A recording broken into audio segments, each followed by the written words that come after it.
ಇಲ್ಲಾಂದ್ರೆ ಹತ್ರ ಬನ್ನಿ, ಅವ್ರು ಹೇಳಿದಾರ. ಎಲ್ರಿಗೂ ನಮಸ್ಕಾರ. ಅದು ಹಾಕಪ್ಪ, ಇದೇನು ಗ್ರೀನ್ ಹಾಕ್ಬಿಟ್ಟೆ ನೀನು. ಇಲ್ಲಿ ನೋಡಿ, ಕರೆಕ್ಟಾಗಿ ಪ್ರೊಡ್ಯೂಸರ್ಗಳು ಎಷ್ಟು ಜನ ಇದ್ದಾರೆ ಇಲ್ಲಿ, ಅಷ್ಟು ಜನ ಪ್ರೊಡ್ಯೂಸರ್ಸ್ ಥರನೇ ಇದ್ದಾರೆ. ನಾನೊಬ್ಬ ಮಾತ್ರ ಗುರು ರಾಜ್ ಮೇಲೆ ಹಿಂಗೆ ಗುರು ಆಗ್ತಾ ಇದ್ದೆ ಇಡೀ ಸಿನಿಮಾ. ನಾನು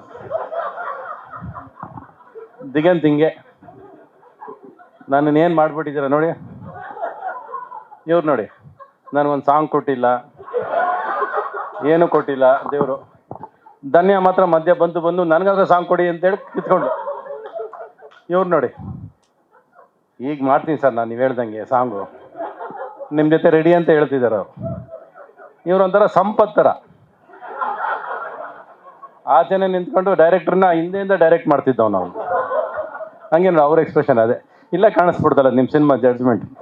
ಈ ಜಡ್ಜ್ಮೆಂಟ್ ಅನ್ನೋದು it's the most important word of life. ತುಂಬ ಇಂಪಾರ್ಟೆಂಟ್. ಎನಿಥಿಂಗ್ ನಾವೇನು ಜಡ್ಜ್ಮೆಂಟ್ ತೊಗೋತೀವಿ, ಯಾವುದೇ ವಿಷಯ ಆದರೂ ಸರಿ, ಯಾವುದೇ ಸಿನಿಮಾ ಆದರೂ ಸರಿ, ಲೈಫಲ್ಲಾಗಿರ್ಬೋದು, ಲವ್ವಲ್ಲಾಗಿರ್ಬೋದು, ಎಂಥ ವಿಷಯ ಆದರೂ ಆ ಜಡ್ಜ್ಮೆಂಟ್ ಅನ್ನೋ ಪದ ಮೇಲೆ ಕಂಪ್ಲೀಟ್ ನಿಂತ್ಕೊಳ್ಳೋದು, ಇಡೀ ಜೀವನ ನಿಂತ್ಕೊಳ್ಳೋದು ದ ಜಡ್ಜ್ಮೆಂಟ್ ಯು ಟೇಕ್ ಅಂತ. So how did this judgment start? ಇದೆಲ್ಲ ಸ್ಟಾರ್ಟ್ ಆಗಿದ್ದು ಶಿವಗೌಡಯಿಂದ. ಅವನೇ ಕರ್ಕೊಂಬಂದಿದ್ದು. ನಾನು ಯಾವಾಗಲೂ ಹೇಳ್ತೀನಲ್ಲ, ನನಗೆ ಶಿವ ಹೆಂಗೋ ಒಂದು ರೂಪದಲ್ಲಿ ಯಾರನ್ನೋ ಕರ್ಕೊಂಬರ್ತಾನೆ ಅಂತ, ಹಂಗೆ ಗುರುರಾಜ್ ಅವರು ಶಿವಗೌಡ ಕರ್ಕೊಂಬಂದಿದ್ದು. That is very destiny starts ಅಂತ. ಇವ್ರು ಬಂದು ಶುರು ಮಾಡಿದ್ದು ಗಿಲ್ಟ್ ಅಂತ ಒಂದು ಸಿನಿಮಾ ಮಾಡಬೇಕು ಅಂತ, ಅಂದರೆ ಒಂದು ಗಿಲ್ಟ್ ಅಂತ. ಆ ಥರ ಸಿನಿಮಾ ಶುರುವಾಗಿ ದ ಗಿಲ್ಟ್ ಅಂತ ಟೈಟ್ಲು ಇಟ್ವಿ. ಆಮೇಲೆ ಹೋದ್ರು ಜಡ್ಜ್ಮೆಂಟ್ ಅಂತ ಟೈಟ್ಲ್ ಇಟ್ಕೊಂಬಂದರು. ಅಂದರೆ ನಾನು ಕೊಟ್ಟಿದ್ದ ಟೈಟ್ಲು ಬೇಡ ಅಂತ ಅವ್ರಿಗೆ. ಅವ್ರ ತಲೆಯಲ್ಲಿ ಏನೋ ನಾನು ಅಂದ್ಕೊಂಡಂಗೆ ಸಿನಿಮಾ ಆಗಬೇಕು, ನಾನೇ ಗುರು ಇಲ್ಲಿ, ನಾನೇ ರಾಜ ಇಲ್ಲಿ, ಇವನು ಯಾವ ರವಿಚಂದ್ರನ್ ಅಂತ ಅವ್ರ ತಲೆಯಲ್ಲಿ. ಸೊ ಅಲ್ಲಿಂದ ಶುರು ಆಗಿತ್ತು ಜಡ್ಜ್ಮೆಂಟು. ಕರೆಕ್ಟಾ?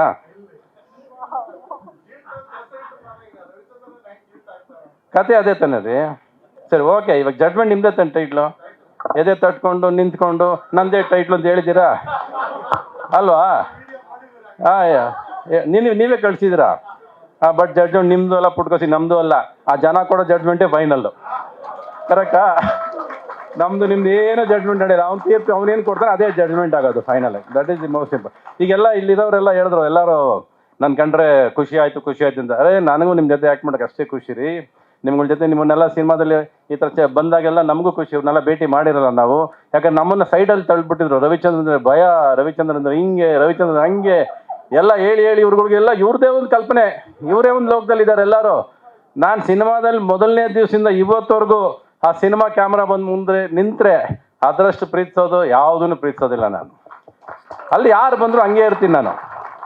ಏನು ಲೀಲಾಜಾಲವಾಗಿದ್ದೆ ಅಂದರೆ ಅವ್ರು ಕೊಡ್ತಿದ್ದ ಡೈಲಾಗ್ಗಳು ಹಂಗಿತ್ತು. ನಾನು ಬದಲಾಯಿಸಂಗಿರಲಿಲ್ಲ, ಬದಲಾಯಿಸಕ್ಕೆ ಬಿಡೋದಿಲ್ಲ. ಮುಚ್ಕೊಂಡು ಮಾತಾಡ್ರಿ ಇದನ್ನೇ ಅನ್ನೋ ಥರ ಹಿಂದೆ ಕೂತ್ಕೊಂಡು ಅದನ್ನೇ ಮಾತಾಡೋಕೆ ಕೇಳಯ್ಯ ಅಂತ ಹೇಳೋರು. ನನಗೆ ಹೆಂಗೆ ಅದು ಬರೋದಿಲ್ಲ ಬಾಯಲ್ಲಿ ನನಗೆ. ಹತ್ತತ್ರ ಅವ್ರು 108 ಕೇಸ್ ಹೇಳಿಸಿದ್ದಾರೆ ನನ್ನ ಕೈಲಿ. ಅವ್ರು ಹೇಳ್ರಲ್ಲ, ಅವ್ರ ರೈಟ್ರು, ಅವ್ರ ಹೆಸರು ವಾಸುದೇವನ. ಅಯ್ಯೋ, ನನ್ನ ಜೀವನದಲ್ಲಿ ನಡೆದ್ರೆ 2 ಕೇಸೇ ನೆನಪಿಲ್ಲ ನನಗೆ. ಇವ್ರು ಯಾವ ಕೇಸ್ಗಳು ಡೆಲ್ಲಿಯಲ್ಲಿ ಅದು ನಡೀತಂತೆ. ಕೊನೆಗೆ ಜಡ್ಜ್ಗೂ ಹೇಳೋದೆ, ಹೇಳ್ರಿ ಜಡ್ಜ್ ಈ ಕೇಸ್ ತಗೊಳ್ರಿ, ರೆಫರ್ ಮಾಡ್ರಿ ಅಂತ ಜಡ್ಜ್ಗಳಿಗೂ ಉಗ್ದಾಕ್ಬಿಟ್ಟಿದ್ದೀನಿ ನಾನು ಸಿನಿಮಾದಲ್ಲಿ. ಆ ರೇಂಜ್ ಕೇಸ್ಗಳು. ಅಷ್ಟು ನಾಲೆಜಬಲ್ ಅವ್ರು, ಅಷ್ಟು ತಿಳ್ಕೊಂಡಿದ್ದಾರೆ, ಅಷ್ಟು ವಿಷಯನ ಹೇಳಿಸ್ಬೇಕು ಅನ್ನೋದು ಅವರಲ್ಲಿ ಒಂದು ಉದ್ದೇಶ. ಏನಂದರೆ, ನೀವು ಹೇಳ್ಬೇಕು ಸರ್, ಈ ವಿಷಯಗಳು ನೀವು ಹೇಳಬೇಕು, ನಿಮ್ಮ ಬಾಯರ ಒಳ್ಳೆ ವಿಷಯಗಳು ಹೇಳಬೇಕು ಅನ್ನೋದೇ ನಮ್ಮ ಉದ್ದೇಶ ಅಂದರು. ಆಯಿತು, ನಾನು ನಿಮಗೆ ಅದನ್ನು ಹೇಳಿದ್ದೀನಿ ಅಂತ ಅನಿಸುತ್ತೆ, ನೀವು ಅಂದ್ಕೊಂಡ್ರೆ ತಲುಪಿದ್ದೀನಿ ಅಂತ ಅನಿಸುತ್ತೆ. So that is my job and I loved working with all you people. I am happy to be a part of this project. 1 ವರ್ಷ ತಗೊಂಡ್ರಿ ಅಲ್ವಾ? 1 ವರ್ಷ ನಮ್ಮಿಂದ ಅಲ್ಲ, ನಿಮ್ಮಿಂದ ಅಂತ ಹೇಳ್ಬಿಡಿ ಸ್ಟೇಜಲ್ಲಿ ಅಲ್ವಾ? ನೀವೇ ತಗೊಂಡಿದ್ದು, ನಿಮ್ಮದೇ ಜಡ್ಜ್ಮೆಂಟು, ಡಿಲೇ ನಿಮ್ಮದೇ, ಎಲ್ಲ ನಿಮ್ಮದೇ. ನಾವು ಬರೀ 30 ದಿವಸ ಆ್ಯಕ್ಟ್ ಮಾಡಿದ್ದೀವಿ, ನೀವು ಹೇಳಿದ ದಿವಸ ಬಂದಿದ್ದೀವಿ, ಹೋಗಿದ್ದೀವಿ. 12 ಸಾವಿರ ಕೋರ್ಟಲ್ಲೇ ಹುಟ್ಟಾಡಿದ್ದೀರ ನನ್ನ. ಕರೆಕ್ಟಾ? ಎಲ್ಲಿ ಬಿಡ್ರಿ ನನ್ನನ್ನು? ಒಂದೇ ಕೋರ್ಟು, ಒಂದೇ ಬಡ್ಜೆಟ್ ಉಳಿಸ್ಕೊಂಡ್ರಿ. ಎಷ್ಟು ಮೋಸ ಮಾಡಿದ್ರಿ, ಎಷ್ಟು ಸುಳ್ಳು ಹೇಳಿದ್ರಿ. ಒಂದು ಹಾಡು ಕೊಡ್ತೀನಿ ಅಂದ್ರಿ, ಕೊಡಲಿಲ್ಲ. ಮಾಡ್ರಿ ಹಾಡನ್ನು ಕಿತ್ತಾಕ್ಬಿಟ್ರಿ. ಆ ದಾಸರು ಅದಕ್ಕೆ ಬೇರೆ ಒಂದು ರೆಡ್ ಲೈಟ್ ಹಾಕ್ಬಿಟ್ಟು, ರೆಡ್ ಲೈಟ್ ಇರೋದು ತೆಗ್ದಂಗೆ ಸಾಂಗ್ ತೆಗೆದಿಟ್ಟು ಕೊನೆಗೆ ನೀವೇ ಚೆನ್ನಾಗಿಲ್ಲ ಅಂದ್ರಿ. ನಾನು ಸ್ಪಾಟಲ್ಲಿ ಹೇಳಿದೆ ಚೆನ್ನಾಗಿಲ್ಲ ಸರ್ ಈ ರೆಡ್ ಲೈಟನ್ನು, ನೀವು ಕೇಳಲಿಲ್ಲ, ಕೊನೆಗೆ ತೆಗೆದಾಕ್ಬಿಟ್ರಿ ಅದನ್ನು. ಈ ಸಿನಿಮಾ ಕತೆ ಸಿಂಪಲ್ ಇದು ನೋಡಿ. ಅವ್ನು ನೋಡಿ ಎಷ್ಟು ಅಪ್ಪಾವಿ ಥರ ಕೂತವನೆ, ಅಲ್ವೇ ಅಲ್ಲ ಅಂತ ಅನ್ಸುತ್ತಲ್ವ ನಮಗೆ? ಅದೇ ಕತೆ. ಅವನು ನೋಡಿದ ತಕ್ಷಣ ಅವ್ನು ಒಳ್ಳೆಯವನು ಅಂತ ಅನ್ಸೋದಿಲ್ಲ ಜೀವನದಲ್ಲಿ ಯಾವತ್ತು. ಈ ನನ್ನ ಮಗ ಸರಿ ಇಲ್ವಲ್ಲ, ಇವನು ಏನೋ ಸರಿ ಇಲ್ಲ ಇವನಲ್ಲಿ ಅಂತ ಅನ್ನಿಸ್ತಾನೆ ಇರುತ್ತೆ. ಅದನ್ನೇ ತಗೊಳ್ಳೋ ಸಿನಿಮಾದಲ್ಲಿ ನಾನು ಅವನ್ನ ತಗೊಂಡೋಗಿ ಒಳಗಾಕ್ಬೇಕು. ಆಮೇಲೆ ಗೊತ್ತಾಗತ್ತೆ ಇವ್ನು ಪಾಪ ಒಳ್ಳೆಯವನು ಅಂತ. ಆಮೇಲೆ ಬಿಡ್ಸಕ್ಕೆ ಒದ್ದಾಡ್ತೀನಿ ಸಿನಿಮಾದಲ್ಲಿ. ಕರೆಕ್ಟಾ? ಹೇಳ್ಬೋದಾ ಕತೆ?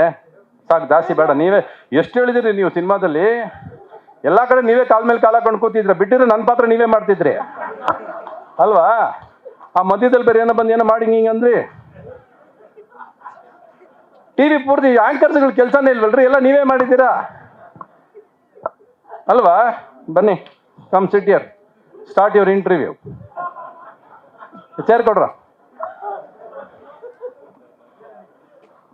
ಮೈ ಕೊಡ್ರ ಫಸ್ಟು. ನೀವು ಬೇಕಾಗಿ ಇಲ್ಲಿ ಮಾತ್ರ ಉಂಟಾಕಿ ಇಟ್ಕೊಂಡ್ರಿ.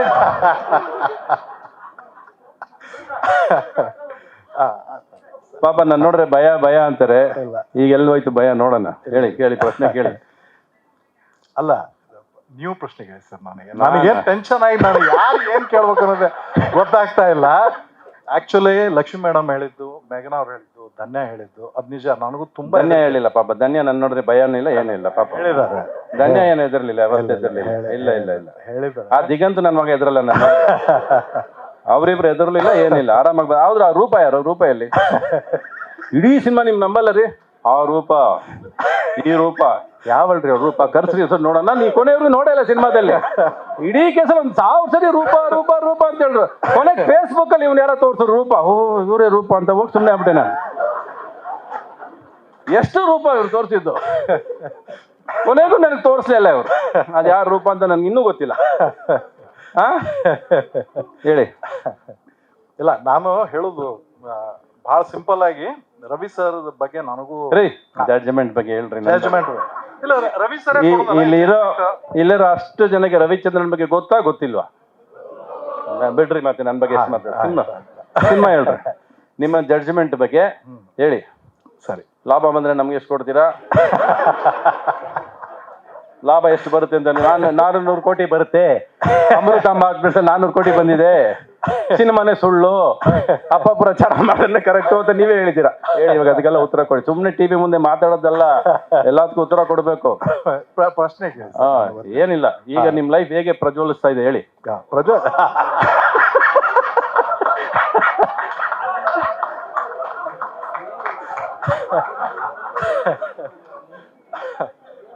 ಇದೇ ತರಾನೇ ಇರ್ತಿತ್ತು ಶೂಟಿಂಗ್, ಇದೇ ತರಾನೇ ಇರ್ತಿತ್ತು ಶೂಟಿಂಗ್, ಹಿಂಗೆ ಇರ್ತಿತ್ತು. ಎಲ್ರದ್ದು ನಮ್ದು ರಿಯಾಕ್ಷನ್ಸ್ ಇದೇ ಇರ್ತಿತ್ತು. ಎಷ್ಟೋ ಸರ್ತಿ ಹೋಗಿ ನಾನು ಮಾನಿಟರ್ ಹಿಂದೆನೋ ಕ್ಯಾಮ್ರಾ ಹಿಂದೆನೋ ಕೂತು ನಕ್ಕು ಅದನ್ನ ಮತ್ತೆ ಮೂಡಿಗೆ ಬರೋಷ್ಟೊಳಗಡೆ ನನಗೆ ಸುಸ್ತಾಗಿ ಹೋಗಿರೋದು. ಪ್ರಾಬ್ಲಮ್ ಆಗ್ತಿದ್ದು ಒಂದೇ, ಇವ್ರು ಕಟ್ಟಿ ಹೇಳ್ತಾನೆ ಇರಲಿ. ನನಗೆ ಡೈಲಾಗ್ ಮುಗಿದೋಯ್ತು, ಇವ್ರು ಕಟ್ಟಿ ಹೇಳಲ್ಲ. ಸೊ ಅಲ್ಲಿಂದ ಕಂಟಿನ್ಯೂಸ್ ನಂದೇ ಒಂದು ವರ್ಷ ಸ್ಟಾರ್ಟ್ ಆಗ್ಬಿಡೋದು. ಆ ಎದುರುಗಡೆ ಇರೋರು ಕಟ ಕಟ ಕಟ ಕಟ ಅಂತ ನಡ್ಬಿಡೋರು. ಗೊತ್ತಿಲ್ಲ ಏನ್ ಮಾಡ್ಬೇಕು ಅಂತ. ಹೇಳ್ರಿ, ನೀವಾದ್ರೆ ಹೇಳ್ರಿ, ಮೇಲೆ ಹೇಳ್ರಿ ಡೈಲಾಗ್.